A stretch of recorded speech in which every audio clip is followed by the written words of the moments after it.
Hi everyone, Dave Bradshaw here on the Rev Pro YouTube channel. We've just moments ago come off the air live in Southampton. Andy Quildan, Rev Pro owner and booker, joining me. As always, lots to talk about, obviously, because we're in the week of Rev Pro's 13-year anniversary, Andy. But first, let's talk about there was an injury on tonight's show. Jane Nero, the GWF Women's Champion, was in action against Aluna.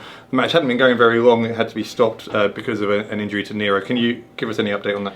Yeah, she's been checked out by our medics. Obviously, it's one of those things, again, it's very similar to the Joshua James injury in the sense of, you kind of have to wait till the swelling and everything goes down before you can work out what's happened. But she was obviously dealt with straight away by our medics on site.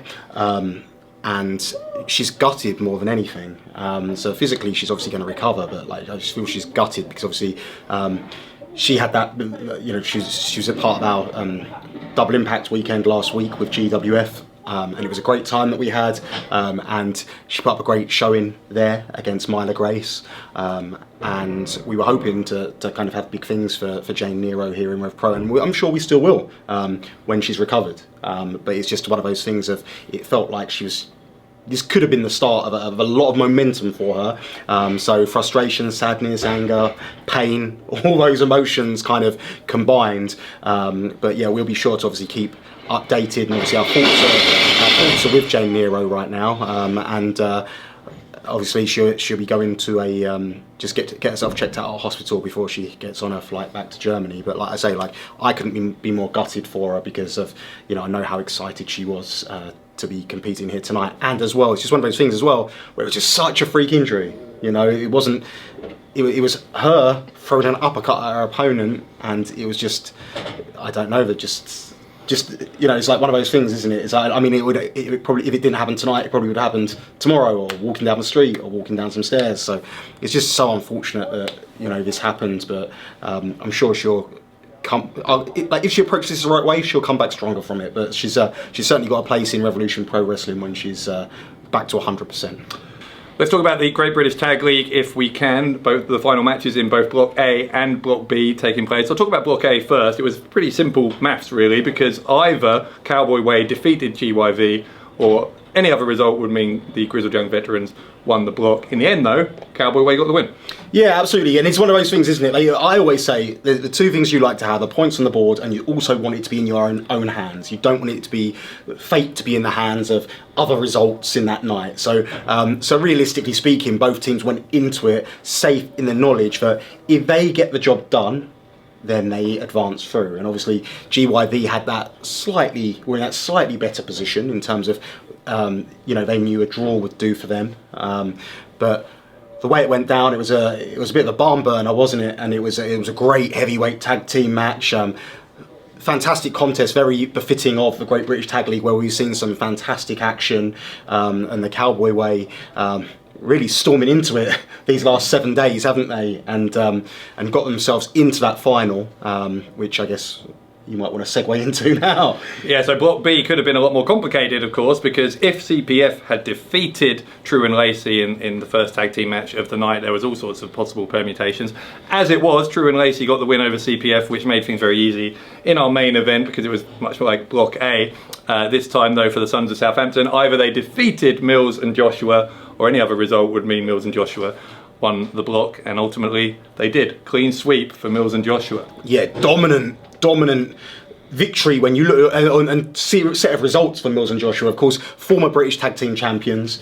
Connor Mills, a former Great British Tag League winner himself, the inaugural one half of the Great British Tag League winners, of course, alongside Michael Oku, but alongside Jay Joshua, a completely different proposition in terms of what they bring to the table. They complement each other perfectly, and yeah, it was True and Lacey able to play spoiler to end any hopes of CPF getting through to the finals, which I know will disappoint a lot of people. It'll disappoint CPF as well, because CPF, I think, if you look at CPF and you look at the last year of CPF's careers, I think, and especially if you look between last tag league and this tag league, which I guess was 2 years ago now, CPF have making an argument for most improved and most consistent team in the division. So I think they're definitely going to be upset, and I think that True and Lacey are going to be almost ecstatic that they've got something to take out of this tag league, something they can hold on to, and the fact that they've been able to cost CPF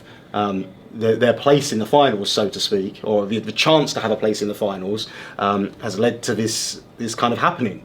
So yeah, it did certainly make things a lot easier when we're looking at the maths, didn't it, going into that final contest. And I really thought Southampton were going to do it. It felt like, you know, the fans were on their side. It felt like at times everything was going the right way, I guess, until it wasn't. So it's going to be very interesting as we unpack what happened in the Great British Tag League moving forward, and it's going to be very interesting to see what goes on next week, because of course we know that both Conor Mills and Jay Joshua have huge matches on night one, Global Wars UK, or this Friday at Crystal Palace National Sports Centre, where you've got Jay Joshua going one-on-one with Tomohiro Ishii, a match that he's wanted for so long. And of course, Conor Mills has just been announced. He's going to be going up with Yuya Uemura. And that is, for me, one of the most exciting matches across the whole weekend. And they will know they've got the opportunity to rise their own stock that weekend, but then they've got an opportunity to do something very special as a tag team when they go up in that finals on Saturday night, night 2, against Cowboy Way, which, you know, we got a little preview of it tonight, and Mills and Joshua came out on top of that striking exchange, and perhaps it's because they were still warm from that match and in that kind of frame of mind, and I'm sure things are going to be different this coming Saturday at Crystal Palace, but it's going to be a hell of a tag team contest, and of course from those the Tag League as well, this has spawned our Undisputed British Tag Team Championship match, where Luke Jacobs and Ethan Allen will put their gold on the line, Global Wars UK, against a team that beat them and effectively eliminated them from the Great British Tag League, their mentors, or should I say former mentors, their former friends,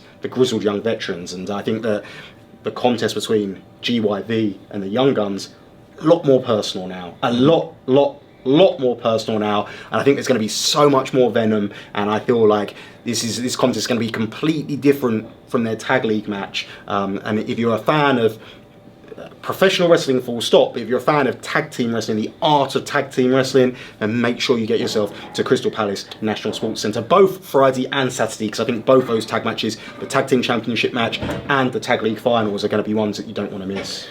Yeah, they're both going to be very close. One match, though, here in Southampton that was not very close whatsoever was the Open Challenge issued by Harry a couple of weeks ago, answered immediately by the undisputed British Heavyweight Champion Ricky Knight Jr., who, of course, will face Harry's mentor, Shah Samuels, for that title at Crystal Palace on Saturday night. Ricky Knight Jr. in the end ultimately just dismantled Harry, didn't he? Yeah, he did, and sometimes that happens. Sometimes the favourite going into the match just does their job, does a professional job of it. Whether Ricky Knight Jr. did a professional job or not, I think that that's down to your discretion. That's down to the way you viewed the contest. But I personally felt like he had the match won, and like thankfully Oscar Harding eventually stepped in and called the match. But yeah, I'm not sure what's gotten into Ricky Knight Jr. recently. By the way, can you stop making me do interviews with Ricky Knight Jr.? I've done one today, which I don't know what order this is going out in, but goodness me. Yeah, well, I'm sure he'll make you feel uncomfortable, and I think his mindset at the moment is very different to what it's ever been before, and I think it's unfortunate. And you know, he's very preoccupied with what other people think about him. He's letting people get into his head, which is kind of ironic considering when we look at the Michael Oku, Leon Slater contest coming up this Saturday at the Crystal Palace National Sports Centre.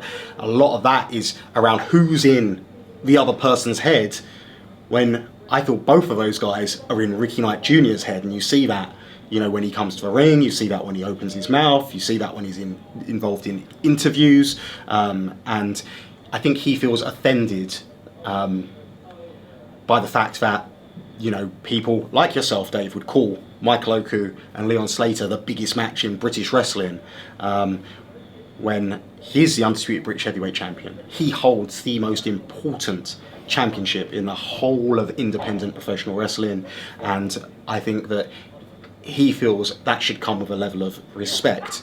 But I feel like the issue with Ricky Knight Jr. is respect is earned, and I feel like when you look at champions such as Michael Oku, if you look at the way Michael Oku carried himself as undisputed British Heavyweight Champion, the weight that championship has on your shoulders, and you look at,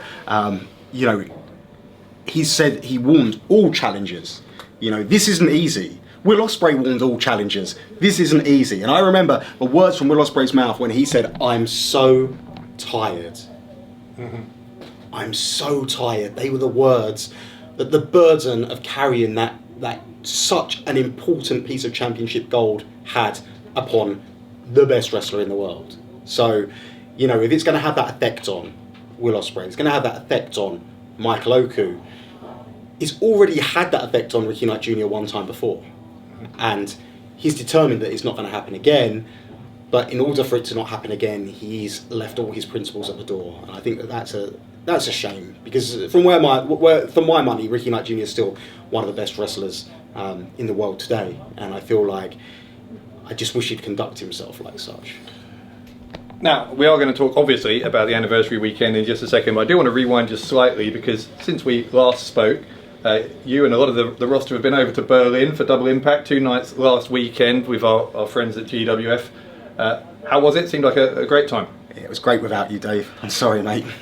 No, it was really good, actually. It was great. Like I love, like I said, I've said time and time again, I love going to new cities. I love seeing new fans. I love the atmosphere. I love the energy they bring. The energy of the fans at GWF was just fantastic. Party atmosphere for both days, and yeah, it was just a lot of fun. I feel like we showed everyone what Revolution Pro Wrestling is all about across those 2 days, and you look at the level of matches we bought across those 2 days. I definitely recommend people go and seek them out. And I was very proud of our roster in demonstrating exactly what we're all about. So it was a lot of fun. GWF were great hosts, and we're looking forward to kind of continuing our work with them moving forward. And like I say, just opening the doors for, you know, future relationships with themselves and other promotions, and just continuing this crazy ride we're on, because who knows where it's going to stop.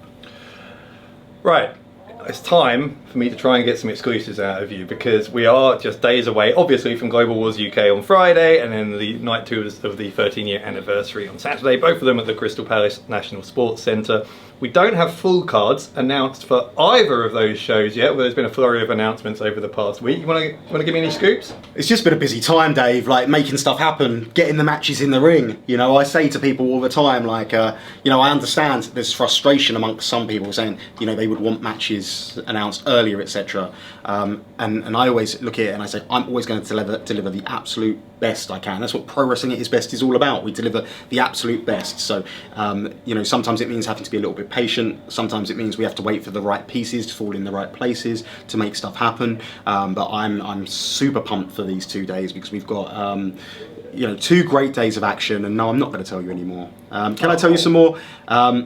Let's see, what could I tell you? I'm trying to throw you a bone here, because it's quite pathetic. The begging is quite pathetic. Hey, I'm trying to get us hits on the YouTube channel. Come on. What have I got for you?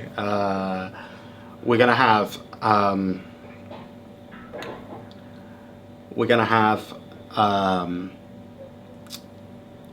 See, I don't know, and I don't even know when this is going out, so this might not even be news by the time it goes out. It depends how quickly our editor man behind the camera over there gets it to the people. But I'll tell you, so Global Get it Wars, out quickly. I don't want this. Yeah, you couldn't. I don't want to be undercut by anyone. So I can tell you, Global Wars UK. We are gonna. I'm not going to reveal any participants just yet. But Global Wars UK, we are going to headline night 1 of the anniversary show with a wild card all-star 10-man tag, and it's going to be something that you do not want to miss. So okay. How about that for That's you? something. And do you know what else they say? What's that? They say, Mone makes the world go round. And read into that what you will. So, yeah, it's going to be interesting. Good. Interesting, yes. I'll take that as a half scoop and a little tease there. So we'll end it there. Andy, thank you as always for your time. I know you've got a busy week ahead. I'll see you Friday. Hopefully we'll see some of you guys Friday at Crystal Palace, or indeed on Saturday. Whatever you're doing, have a great week. We'll see you for the 13-year anniversary this coming weekend. It's going to be wild.